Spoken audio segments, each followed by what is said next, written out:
Om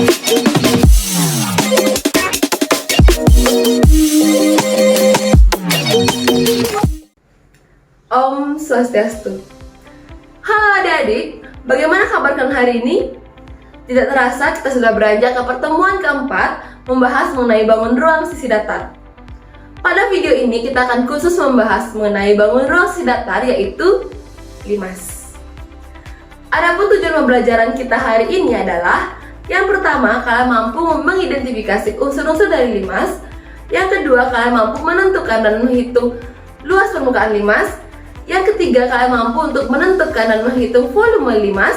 Serta yang keempat, kalian mampu menyelesaikan masalah kontekstual yang berkaitan dengan luas permukaan maupun volume limas. Baik, kita langsung saja menuju materi. Baik, perhatikanlah gambar yang kami miliki, yaitu terdapat gambar rumah seperti berikut ini. Perhatikanlah bentuk atap rumah ini. Bagaimana bentuknya? Ya, jika kita gambarkan, maka akan membentuk bangun ruang seperti berikut ini. Bangun ruang inilah yang tergolong sebagai limas. Mengapa bangun ruang ini tergolong sebagai limas? Apa itu limas? Baik, perhatikanlah ciri-ciri dari bangun ruang ini. Ternyata, bangun ruang ini memiliki alas berbentuk segi empat dengan bidang tegak yang berbentuk segitiga dan berpotongan pada satu titik. Nah, itulah salah satu ciri-ciri dari bangun ruang limas. Apakah bangun ruang limas selalu alasnya berbentuk segi empat? Jawabannya adalah tidak. Sama halnya dengan prisma, alas limas akan berbentuk segitiga, segi empat, segi lima, segi enam, dan seterusnya. Dan sama halnya pula dengan prisma, penamaan dari limas mengikuti bentuk alasnya. Misalkan limas ini dikatakan sebagai limas segitiga, ini limas segi empat, ini limas segi lima, dan seterusnya. Jadi dapat disimpulkan bahwa limas adalah bangun ruang sisi datar yang memiliki alas berbentuk segi N dengan bidang tegak yang berbentuk segitiga yang berpotongan pada satu titik. Nah, titik potong dari bidang tegaknya ini dinamakan sebagai titik puncak dari limas. Baik, untuk lebih memahami mengenai limas, mari kita beranjak ke unsur-unsur limas. Baik, kita lanjutkan ke unsur-unsur limas. Sama halnya seperti prisma, unsur-unsur dari limas ini juga mengikuti bentuk alasnya. Jadi, misalkan alasnya berbentuk segitiga, tentu limas segitiga akan memiliki unsur yang berbeda dengan limas segi empat maupun segi lima, dan seterusnya. Jadi, unsur-unsur limas ini bergantung pada jenis limasnya. Nah, pada video kali ini kakak akan mencontohkan mengenai unsur-unsur limas segi empat beraturan, seperti pada gambar ini. Baik, kita langsung saja menuju ke unsur yang pertama, yaitu titik sudut. Limas memiliki 5 titik sudut, yaitu limas segi empat ini, yaitu ada titik E, di mana seperti yang kakak jelaskan tadi bahwa titik E ini merupakan titik puncak dari limas.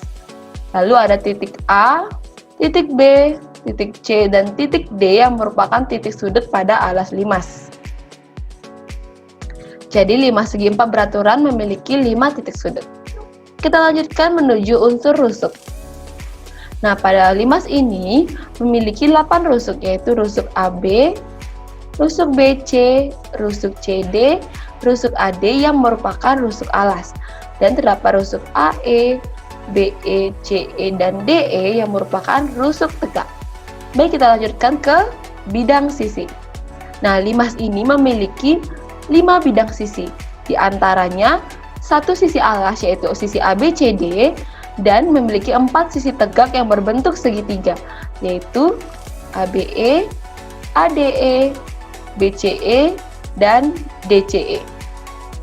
Jadi limas segi empat beraturan memiliki 5 bidang sisi. Baik, kita lanjutkan ke unsur diagonal bidang. Nah, karena alas limas berbentuk segi empat, maka limas ini memiliki 2 diagonal bidang, di antaranya diagonal bidang angka C dan diagonal bidang PD, seperti berikut ini. Lalu, unsur selanjutnya yaitu bidang diagonal. Karena limas memiliki 2 diagonal bidang, maka kita bisa bentuk 2 bidang diagonal, yaitu bidang EAC, yaitu dari diagonal bidang AC, bentuk seperti ini. Lalu ada bidang diagonal EBD, seperti berikut ini, yang terbentuk dari diagonal bidang BD. Baik, untuk unsur yang terakhir yaitu diagonal ruang. Nah, limas ini tidak memiliki diagonal ruang. Nah, itulah contoh-contoh dari unsur-unsur limas. Unsur selanjutnya yang belum kakak jelaskan yaitu tinggi limas. Yang manakah dimaksud sebagai tinggi limas? Nah, misalnya kita ambil titik di alasnya seperti ini. Lalu kita hubungkan. Nah, jadi inilah yang dinamakan sebagai tinggi limas. Maka tinggi limas adalah jarak antara titik puncak dengan bidang alasnya. Lalu terdapat pula unsur apotema. Apa itu apotema? Nah, misalkan kita ambil titik di rusuk alas seperti ini, maka dapat garis seperti ini. Nah, inilah yang dinamakan sebagai apotema. Kenapa ini dikatakan sebagai apotema? Karena apotema adalah jarak antara titik puncak dengan rusuk alasnya, maka ini dinamakan sebagai apotema. Jadi itulah unsur-unsur dari limas. Kakak harap kalian bisa mengidentifikasi unsur-unsur limas lainnya, baik limas, segi 6, dan seterusnya, berdasarkan pertemuan-pertemuan kita sebelumnya.